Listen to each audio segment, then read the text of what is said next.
Good evening and welcome. I call the August 2nd, 2023 Apple Valley Planning Commission meeting to order. The first item of business is the approval of the agenda. Any changes from staff? Good evening, Madam Chair, members of the Commission. We do not have any additions or changes to the agenda at this time. Okay, thank you, Tim. You're welcome. Commissioners? Move approval. Second. Moved by Commissioner Schindler and seconded by Commissioner Scanlon. Any discussion? If not, all those in favor signify by saying aye. Aye. Opposed, nay. Motion carries. Next item of business is the approval of the consent agenda. Consent agenda items are considered routine and will be enacted with a single motion without discussion unless a commissioner or a citizen requests to have any item separately considered. It will then be moved to the land use action items for consideration. 3A, can I get approval for minutes of June 21st, 2023 regular meeting? So second. Motion approved or made by Commissioner Scanlon and seconded by Commissioner Schindler. Any discussion? If not, all those in favor signify by saying aye. Aye. Aye. Opposed, nay. Motion carries. That brings us to tonight's number 4 public hearing, and that is the Eagle Pointe second edition, and that's with Kathy Bodmer.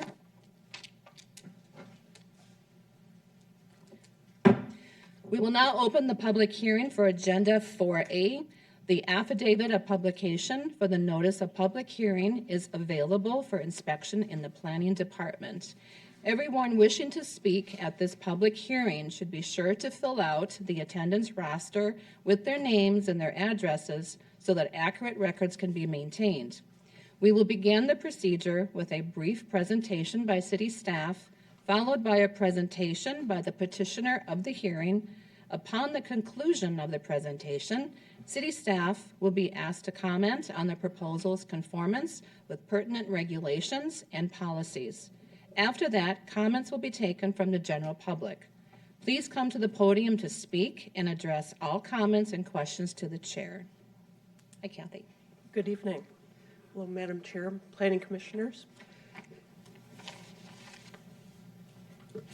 Well, let's see if we can get the roller going here. A second here. Here we go. You're not doing anything? No. Okay. I've got jumpy hands tonight. Let me back up.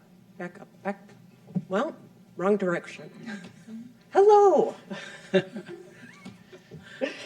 Eagle Pointe LLC is a property owner and developer of this project, and they are requesting consideration of 2 actions. A public hearing to consider subdivision by preliminary plat of Eagle Pointe, Apple Valley, second edition, and then site plan review building permit authorization for phase 2 Eagle Pointe addition. The preliminary plat for the 21.3 acre former Apple Valley Golf Course was approved August 12th, 2021. Phase 1 development plans were approved for final development April 27, 2023. Phase 2 then is a 10.3 acre piece of the overall Eagle Pointe Apple Valley. It was under the preliminary plat previously approved, but the petitioners are requesting a small change, and so that's why we're here this evening. The comprehensive plan guides the development for LDF, low density flex, and is correspondingly zoned LDF, low density flex, single family zoning designation. The low density flex designation was created to help provide a buffer between low density residential areas and higher density areas, basically by allowing for a mix of housing types. The goal is to help to provide buffer and nice transitions between residential districts. Like any other zoning district, the LDF has setback requirements, lot area, lot width requirements. One of the unique features of this residential zoning designation is that it limits the height of buildings to 2 stories and 35 feet. So it's keeping the height down a little bit to, again, make sure that it's compatible with surrounding residential areas.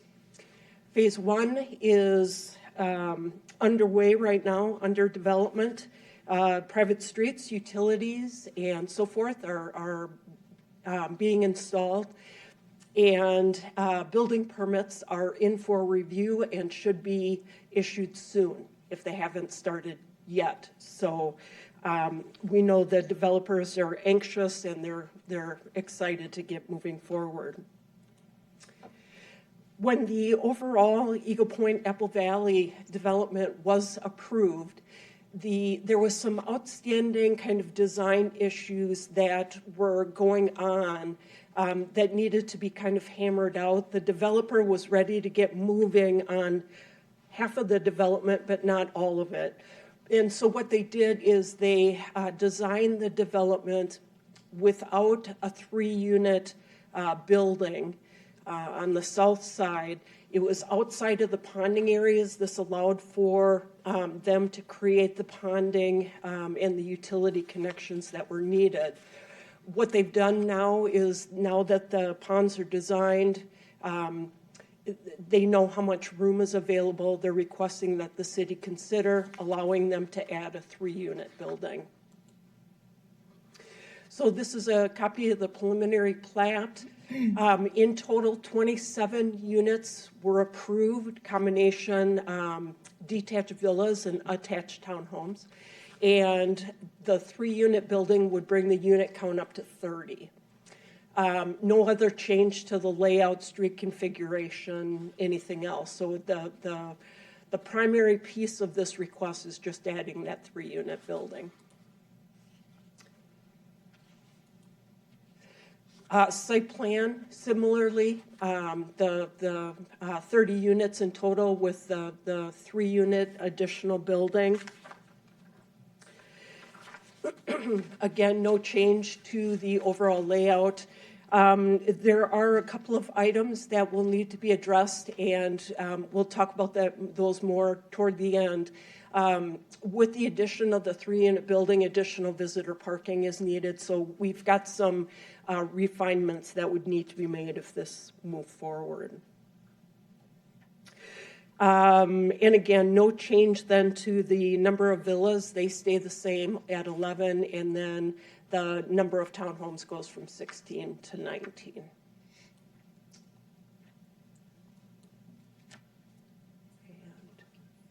Grading and drainage was reviewed by the assistant city engineer. His memo is part of the packet this evening.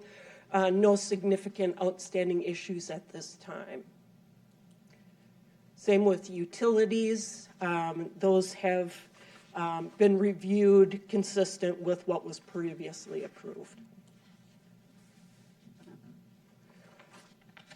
Landscaping in multiple family zoning districts is like commercial development in that the value of landscape plantings are required to be 2.5% of the value of construction of the building. So what they've got is two types of landscape plans. One is the overall site layout, and this is the overview of that for the second phase. Natural Resources did review this. The one comment that they did have is that they would encourage the developer to consider more natural plantings. But aside from that, no real significant outstanding issues. Then the villas, the detached townhomes, individual plantings, and this is just one landscape package of 4 that they have on offer as part of their sales. And then the townhome foundation package, similar, a lot of change in and out. A person has a lot to select from.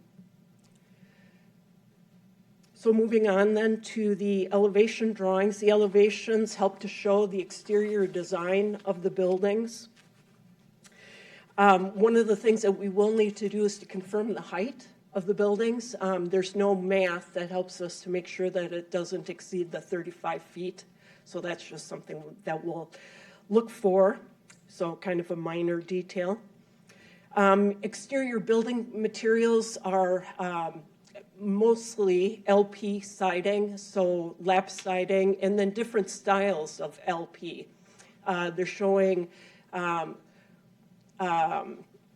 and batten. They're showing just the typical siding. They're showing shakes.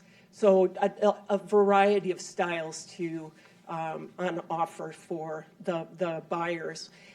There is a knee wall in the front of the home that is made of cultured stone, so that helps to kind of break up that front elevation.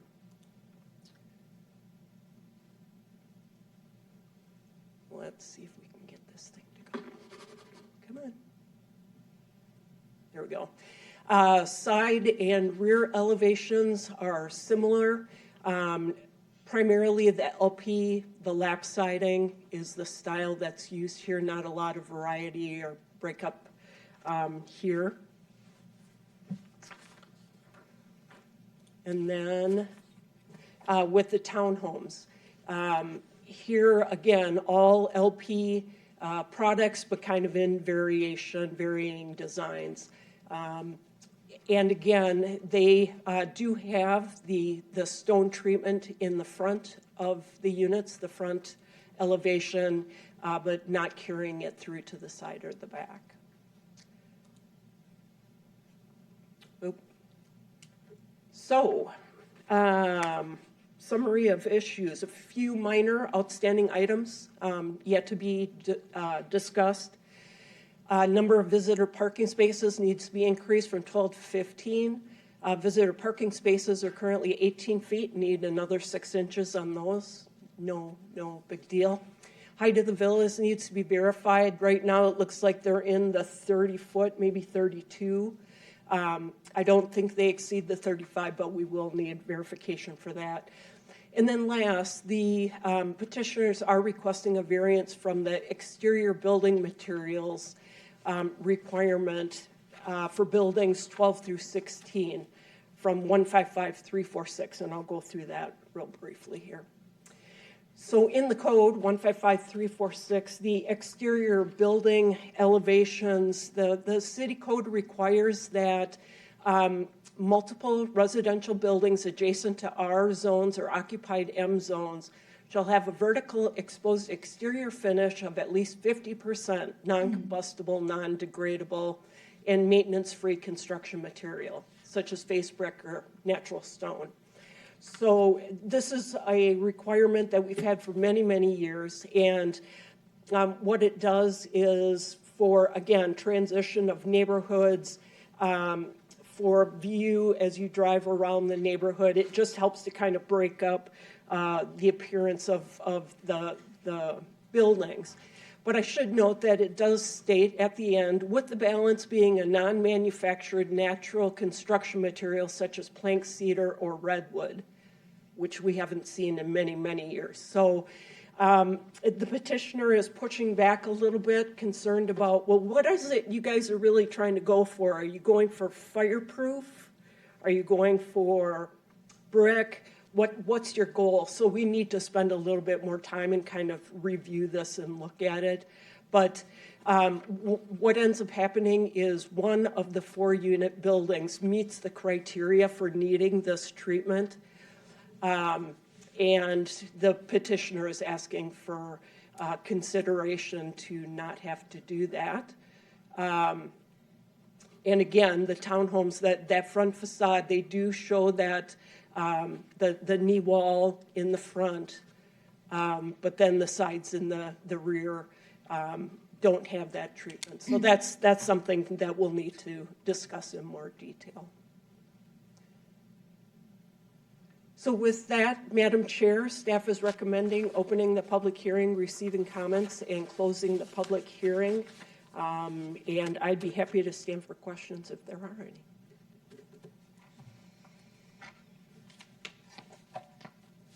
Commissioner Scanlon? Madam Chair, Kathy, remind me, is this public or private streets? I don't recall from when we last worked on this.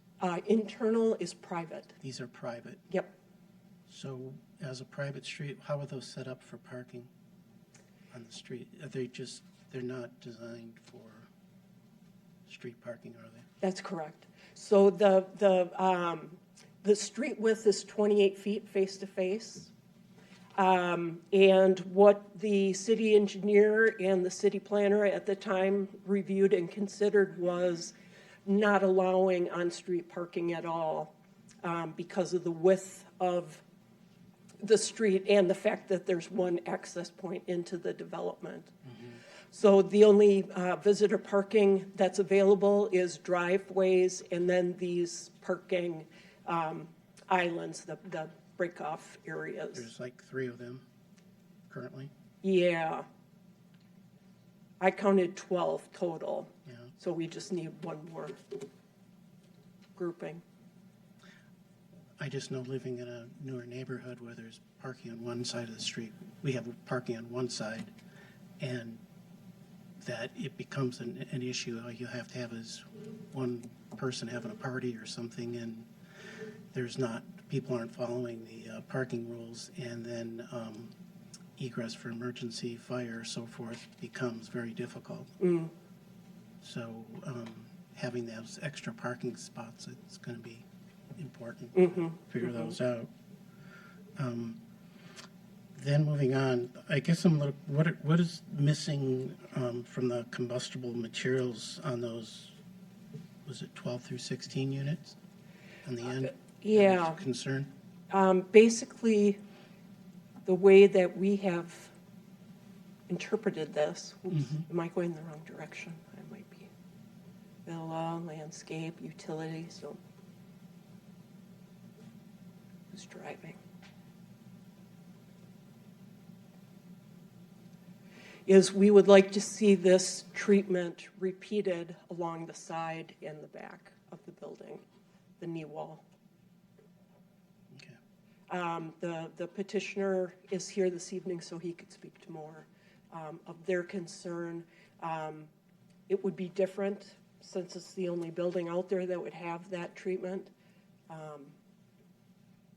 But staff finds that it does help to kind of break up that facade a little bit, give it a little more interest and texture. Yeah, I wouldn't be in favor of going with a variance because that's just going to open up things in the future for us. That's going to come back and, yeah, I think that's something they just need to be able to work through. The ordinance is there, lays it out. Everybody up to this point has been, I don't recall ever having to put a variance on this here, so. No. No, and the importance and the reason why it's there, so. So those are the comments I have.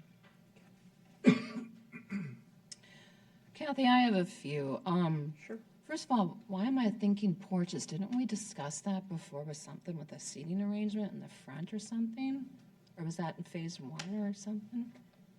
Am I not, anybody else remember that? Porches? It may be, could it be related to the villas? I don't know. I'd ask the Okay, I will. I'll write that. developer to.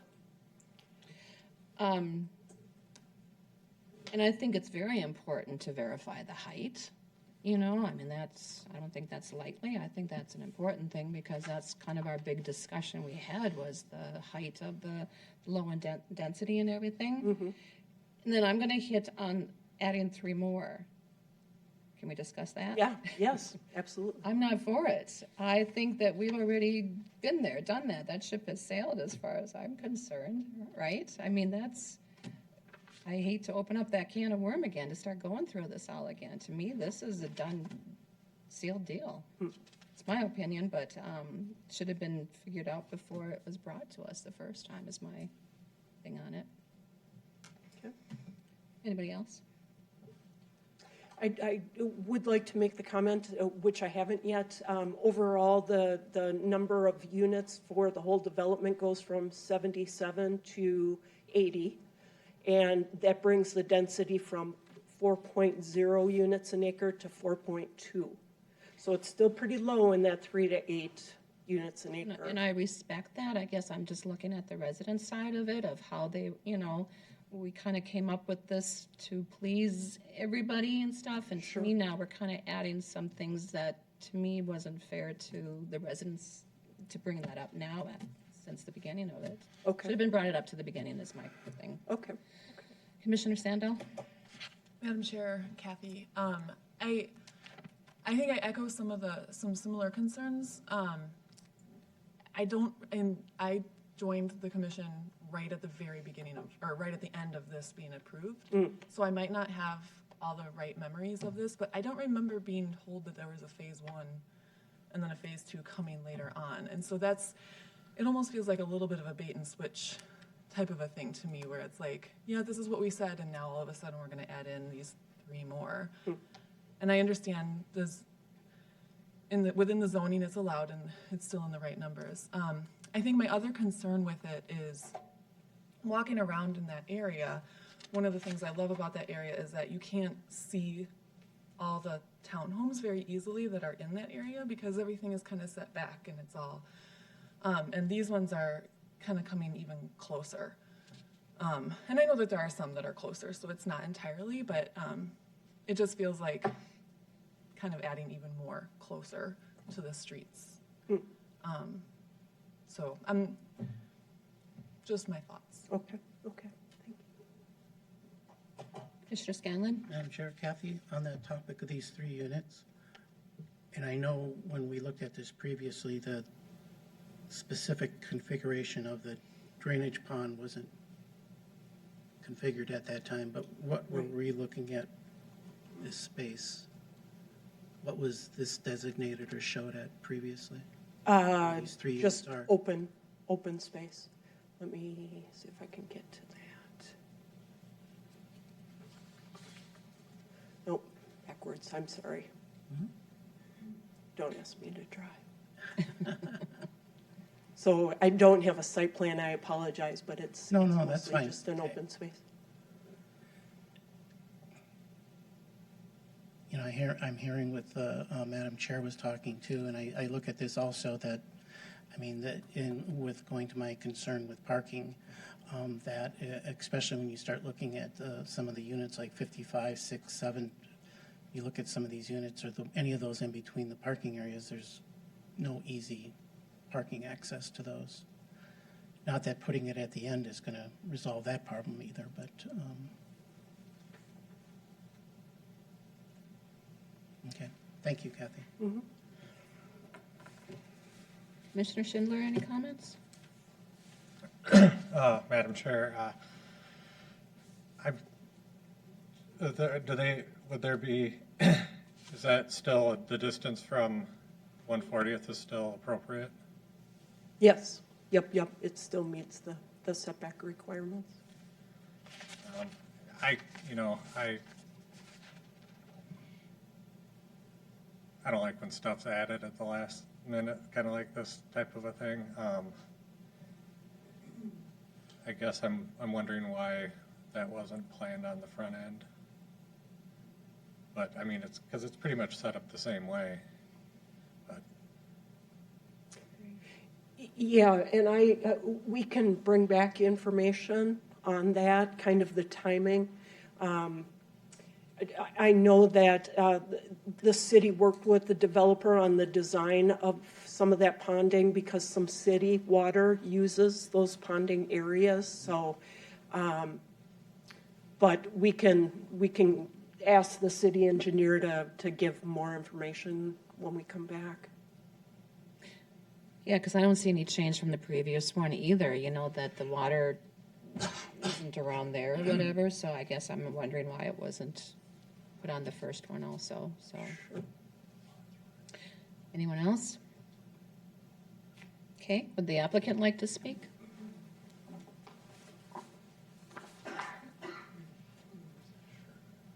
Hi. Madam Chair, Commissioners, Matt with Brandon Anderson Homes. Just to, I guess, touch base on the 3 units. My understanding when we originally got a preliminary plat is that we needed ponding there, just oversizing with all the water that was coming into the site. And after that was done, working with Brandon and engineering, they found a better solution that we're putting in oversized piping that is running along 140th and is going under 140th and then out to another site. And so that created an opportunity for us then to use that space to put in that building. I think our original site plan that we drew up had it in there, but then we needed to remove it for this oversized ponding that was needed just to accommodate all the water that was coming to that site. And so with that change in plan of moving that water to a different location, it opened up this opportunity for putting back in these 3 lots. So, that was kind of in the works last year, and that's why we went in. That's why we went in for the final plat for the first phase, and then was suggested to then to do this in a second phase opportunity to add these back in. I think even if the previous one, if somebody would have presented it and said, this is how it is, but there is a possibility of us maybe moving the pond or something, and this might be an option down the road. I feel like there was never any discussion at the beginning. Yeah, because I think probably at the Planning Commission meetings, it wasn't really, we thought that ship had sailed, like it was necessary for the pond to be of a larger size there to hold all the stormwater. And then as, I wish Brandon was here, but as I think city staff or engineering took a look at it further, they came up with a better solution, a long-term solution by moving the water from that location up 140th to the northwest and then underneath it. And then there must be some engineering stuff that I'm not too Well, we don't familiar have Brandon here, but we do have an engineer here, so. Madam Chair, Commissioners, Matt. Yeah, it probably would be best suited to have Brandon maybe a little bit more involved in the conversations from the first site meeting, since I also wasn't here for that. But what Matt's referring to with the oversized storm pipe, the city and Brandon Anderson worked together to essentially invest city funds into mitigating stormwater capacity that's coming from other neighborhoods and would otherwise be required to be ponded within this development. And the city is spending our own storm fund dollars to keep that water moving through the site as a greater benefit to both the development and the city itself, where it can be treated further downstream. So I can't exactly speak to the first site plan meeting, but relatively early or shortly around the first site plan meeting, the city was investigating ways to facilitate removing that burden from the developer. Okay, thank you. And then just on the other piece on the, I think it's a 5-unit building that backs up to Garden View. Yeah, we just were asking for a variance with the stone on all, I guess, 4 sides actually. There's going to be, I think, a 10-foot drop from Garden View down to the foundation level, and then a retaining wall that backs up to Garden View as well. So the visibility of that is not going to be, it's not going to be like in your face when you're on Garden View driving by with the stone on the back of those homes. And then just kind of trying to keep a consistent look throughout the development. But the side would still be exposed though, wouldn't it? The side on the, side. the what would be what, the southeast side? Any other comments or questions for him? Okay, thank you. Yeah, thank you.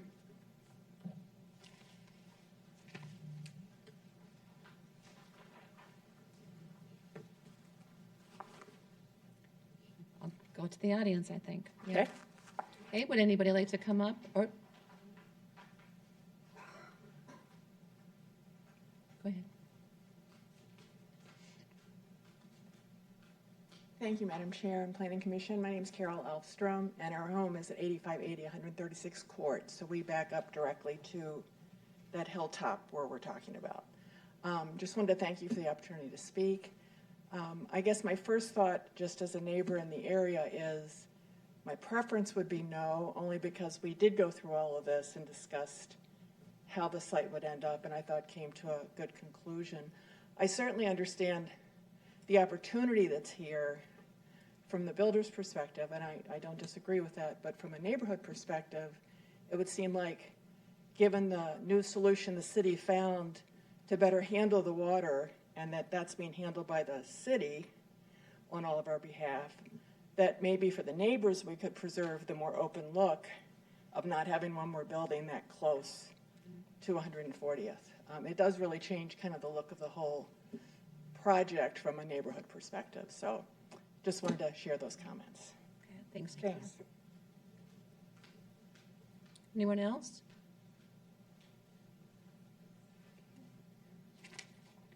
Any more, Kathy? No?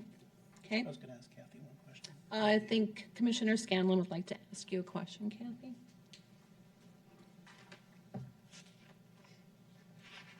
Madam Chair, Kathy, when you after we're done here and you have an open year, just kind of talk about figuring things out. I mean, is there one compromise to look at is go from a 3 units to 2 units and then add some parking down at that end of the area, and that would take the 1 unit away from being so as close at number 17, for an example, or reposition it so it's not so close, possibly. So Sure. Something that- certainly we could yeah. talk about. it was just a thought that I had, and I know with the drainage, that was a big concern from the very beginning with the neighborhood all around, because there's been issues with when you have significant rain with the neighborhood, and this correction that took place was a big part of trying to fix all that in the big picture. So, okay, that's all. Thanks, Kathy. Kathy, lastly, I'm just going to mention one more thing is, with those 3 units being added at this point, maybe it would have affected some different thoughts and discussion beforehand, before we approved it the first time, or, whatever. And that's why I kind of feel like adding these 3 might have changed our thought process on it. Okay? Okay. Okay, with that, I will close. If there are no further comments, I will close this public hearing. Sorry, I'm getting old and I need my cheaters, I guess. It is the policy of the Planning Commission not to act on an item on the same night as the public hearing. The Planning Commission will weigh all comments and information received tonight in its deliberations at future meetings. This item will continue to appear on future Planning Commission agendas until a recommendation on the petition can be forwarded to the City Council, okay? Thank you.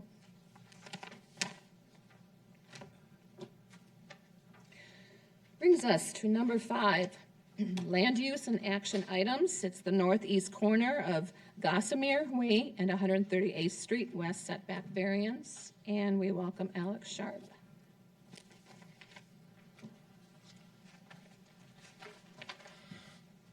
Thank you, Chair and Commission. As noted, this is a variance for the northeast corner of Gossamer Way and 138th Street. It is the policy of the Planning Commission not to act on an item the evening of its introduction. However, if the Planning Commission concurs, staff is recommending this variance move forward to City Council. The site is, as stated, in the northeast corner of Gossamer and 138th Street West. It is Lot 5, Block 7, the Oaks of Apple Valley. The lot currently does not have an address. However, staff is under review with an address right now and is currently under the proposal that it would be 7577 138th Street West. This could change in the future if access were taken off of Gossamer. This is an updated aerial of the site. It has been partially graded since the original area that you saw there was taken. This was done this spring. The site is zoned R5. R5 is a duplex zone that also allows for single-family dwellings. The setback requirements in R5 are a 30-foot off of a street side setback and a 7.5-foot side off of, or a 7.5-foot interior lot side lot line setback. So the 30-foot would be off on this side and 7.5 on this side. I do want to point out that on other corner lots, you do have a significant setback off when they were planned for it. The reason why I'm emphasizing that is because the Oaks of Apple Valley Second, where this lot was platted, was done in 1989. In 1989, this lot, highlighted in the red box, Lot 5, Block 7, was anticipated to have a additional partner lot where the duplex lot would be located. So if we go back to here, it was anticipated to be like these two units, essentially. However, in 2005, Valley Oaks Estates came through, and when they did so, they put in Gossamer Way. Gossamer Way essentially removed a 60-foot wide section of what was a R5 lot and turned it into the right-of-way for Gossamer Way, removing the partner lot for this lot. Doing so turned this into a corner lot. In 2019, the property went tax forfeiture and was up for auction. At that time, staff created a handout, which you are seeing an excerpt from here, that essentially was distributed to all potential buyers of the property, stating that here's the build area required by code, and the red box, and the yellow box was a staff recommended 10-foot variance. And by the staff recommended, we didn't mean that it was a guaranteed approval by any means, but it was a staff recommends that if you come forward or purchase this lot, that you submit an application for a setback variance off of that side. The primary reasons for this is that with the 7.5-foot setback off the eastern side and the 30-foot setback off the western side, it allowed for a 22.5-foot wide building pad area. Pretty small in terms of most of our building pads. 60-foot wide lot is already relatively restrictive. And then when you consider the fact that our most prolific zoning district, R3, a single-family zoning district, allows for a 20-foot street side setback, where this would be suggested at being at, and this being a single-family home, it seemed to be a good parallel that this lot would also receive a similar provision as the R3. I would note that the R3 zone is 25% of the community, and so there is a fair amount of land that would have this same 20-foot setback rather than the 30-foot setback required by the R5. The developer has come forward with a sample plan. This plan does have some concerns that staff has noted in our review. However, through these, what we have offered in the draft resolution is the ability for the developer to try to work through some of these at a later date at the building permit timeframe, rather than continually moving forward with a variance that we felt was otherwise very applicable. On this plan, you see kind of the dotted dashed line being a retaining wall around the home. This creates kind of a difficult lot to develop on. The grades on the lot are certainly challenging, and we want to work with the developer to do so, but there are issues where we would have concerns at a building permit level with this. We do not feel that they pertain to the variance, however, because the variance would stand even if the orientation of the home were, say, to come off of Gossamer Way. So you have a draft resolution in your packet that includes a provision that the final site plan be approved by the community development director, which it would do so, or their designee, which would do so through a site plan or through a building permit application anyway. But in the meantime, what we will be doing is working with the developer to ensure that the lot meets all of our other provisions, sewer connections, grades for driveway, ensuring that there's a backyard. These are the things that staff has expressed as a concern that we'll continue working on, but we're wanting to move forward so that the lot can actually begin some of those steps if the variance were moved forward this evening. I've got a couple of photos of the property that have happened since the grading. As you can see, the grade does go from the north side, which is in the far side of the lot here, to the south. Those grades, while they don't appear very steep here, do result in around an 8 to 9 foot grade change between the front and the back of the lot. That is presenting some difficulties for the driveway, the home placement, pad, that will need to get worked through. This showed it just a little bit better. It's a corner, so one was taken from a south elevation. The next is just taken from a corner to try to show a little bit more of that slope. Essentially what happened with this lot is when Gossamer Way was dug out, all of the dirt from Gossamer Way was piled onto this lot, creating some grade issues. The subdivision to the north was custom graded, and by the custom grading, all the lots don't necessarily align like they would in a larger neighborhood. And I think that's creating some of the issues, is we don't want to create a large dip when you go from the lot behind this one down to this one. This is a sample elevation that the developer has provided. I would note it is flipped from what you will see on the survey, so it is a mirror. The garage would be on the left, door would be on the right. I'm sorry, I'm saying that backwards. Dyslexia is fun. So this is a flipped, we do see this fairly often in building plans where they submit a flipped plan or a mirrored plan. So not something that we're concerned at this time. At building permit time, I do believe that they require them to show the correct elevations. A representative of the developer is present this evening if you have any other questions. Otherwise, I stand for questions as well. Alex, can you go back one? Yes. One more. So I see that that lot is much higher than the next lot. Yes. So you're telling me, so are they gonna bring it down a little bit? I mean, I wouldn't want a house overlooking me that high and stuff, so just curious. Chair Kurtz, there may not be the ability to fully bring it down due to the depth of the sewer in the roadway. So the ability to sink this lot is what they were looking at doing, what's shown on that survey with kind of the U-shaped retaining wall. That in itself will present difficulties of how much yard is usable. Are they creating drainage issues for a basement? Are they? There are a number of issues that don't necessarily pertain to the variance in itself that make this a challenging lot to develop, but definitely one that has some opportunities to it. So I think that's a consideration for us, is what does this do to the neighboring lot? We want to make sure that it doesn't push particularly the stormwater drainage into that lower lot. Right. But those are all code provisions that we are able to rely on to make sure that they are met rather than needing to, the variance does not directly pertain to any one of the drainage issues, essentially. Commissioner Scanlon? Madam Chair, Alex, what is the, do you have any pictures of the property that would be behind this?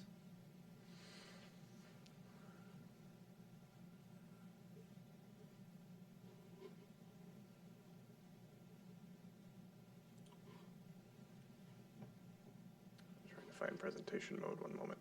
I did not mean to leave it.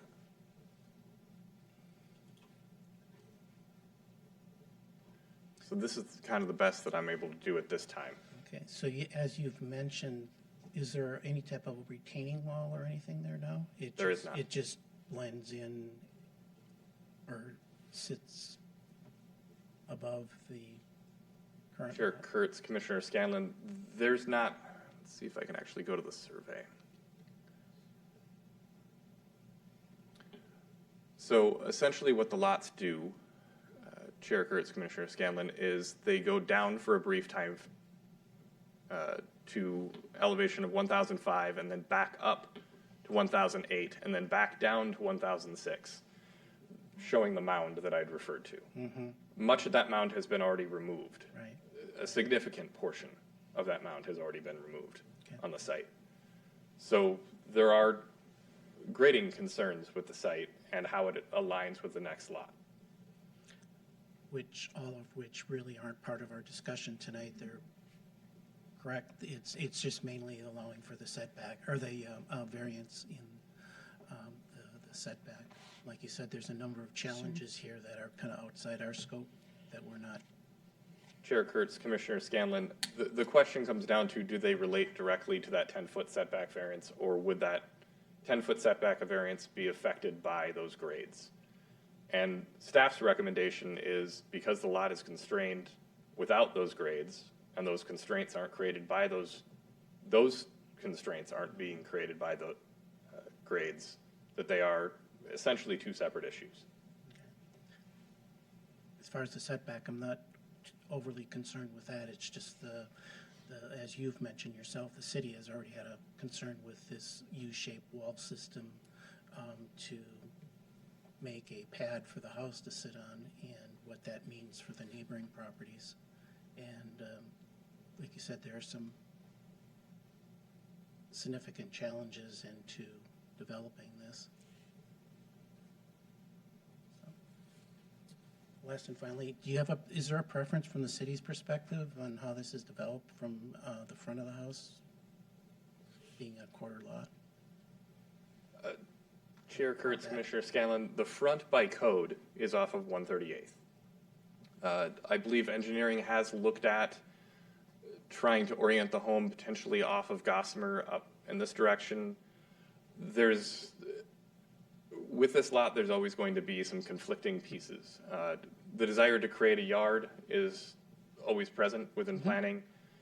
And how much of a yard will it create if it's just corner lot and this is the front and you can't fence in more than a 3.5-foot fence in the front? So there are going to be competing interests with this lot. What ends up being the best for one thing may not be the best for every aspect of it. As we've actually worked on this application, I think we've received it twice prior to this with withdrawals while we were working through these issues.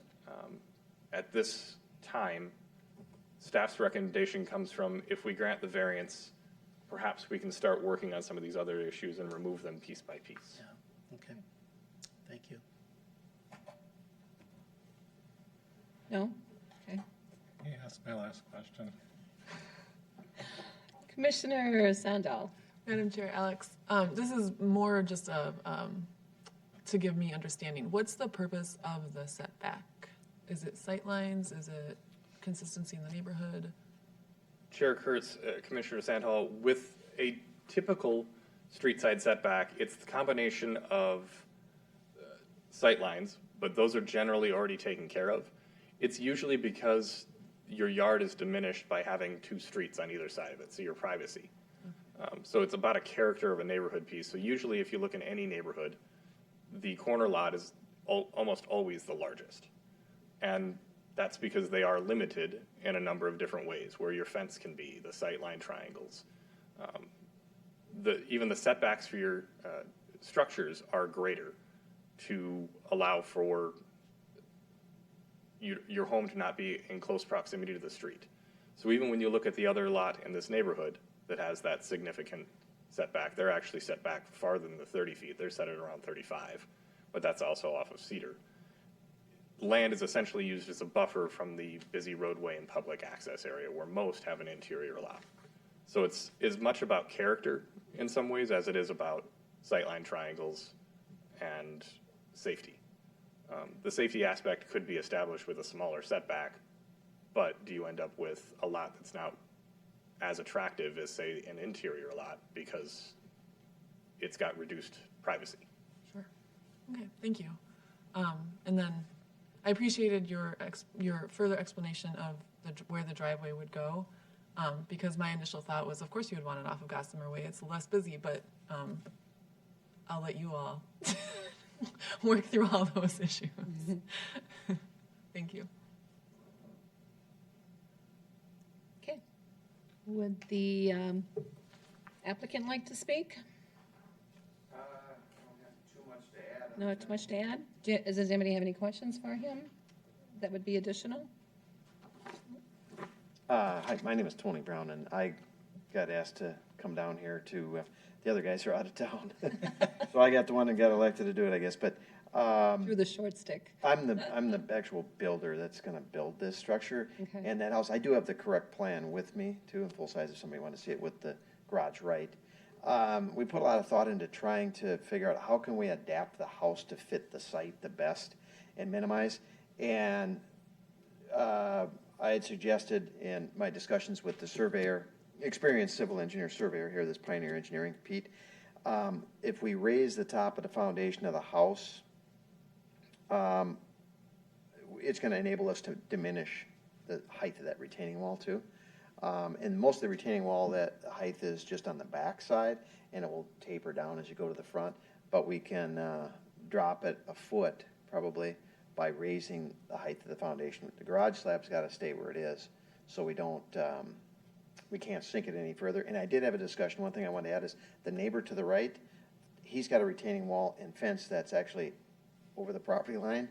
And he was very receptive. He said, whatever you think, we can make it better for both our yards. He said, I'm all for it. So, you know, we've got some cooperation there to try and blend those two grades too. So I was happy to hear is not every neighbor is always willing to. It's always good. But he said, oh, whatever we got to do. I don't know, maybe he's feeling guilty his retaining wall is on the property too. But, you know, looking at the best way to put a house on here, it's a more challenging site, but I've worked on a lot more challenging than this one, so I don't think it's impossible to do. And, you know, we've got enough fall away from the house, from the top of foundation. At the height the surveyor put on here, now he's at top of foundation of 1,003.5, and we discussed raising it to 1,004.5, so that would allow us to get a little bit more taper away from the house and drop that retaining wall. So building a rambler isn't a good idea. It doesn't really shorter? gain us much. The only advantage to a rambler, it's gonna be more expensive to do that, for one. But if we're, with this particular plan, it looks like a two-story, but it's not actually a two-story. It's a nice-looking plan for a split, multi-level plan, in my opinion. But, the top of foundation, we can set, whether it's a multi-level plan like this or a rambler, we can only pull it so high, it's gonna increase the amount of stairs out of the garage.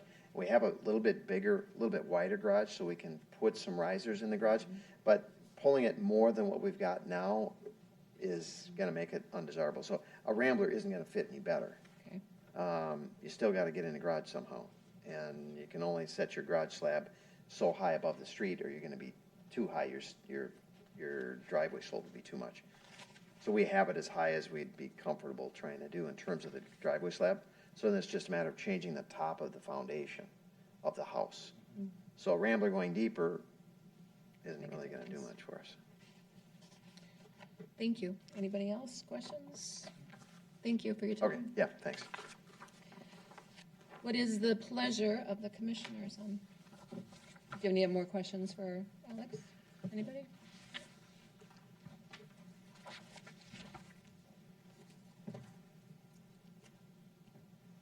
Any thoughts? Madam Chair, I recommend approval of a 10-foot street side setback, yard setback variance from 30 feet setback to a 20-foot setback. Second. Okay. The motion was made by Commissioner Scanlon and seconded by Commissioner Schindler. Any discussion? If not, all those in favor signify by saying aye. Aye. Opposed, nay. Motion carries.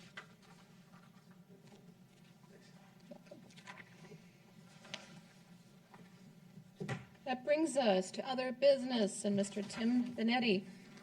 Thank you, Madam Chair. Just wanted to remind you, our next meeting is next Wednesday, August 16th, so in 2 weeks. I believe we have a few items on that agenda scheduled.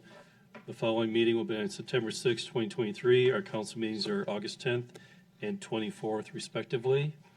And that's all the information we have for you tonight. Okay, thank you. You're welcome. Motion to adjourn. So moved. Second. Okay, motion made by Commissioner Scanlon, seconded by Commissioner Schindler. This meeting is adjourned.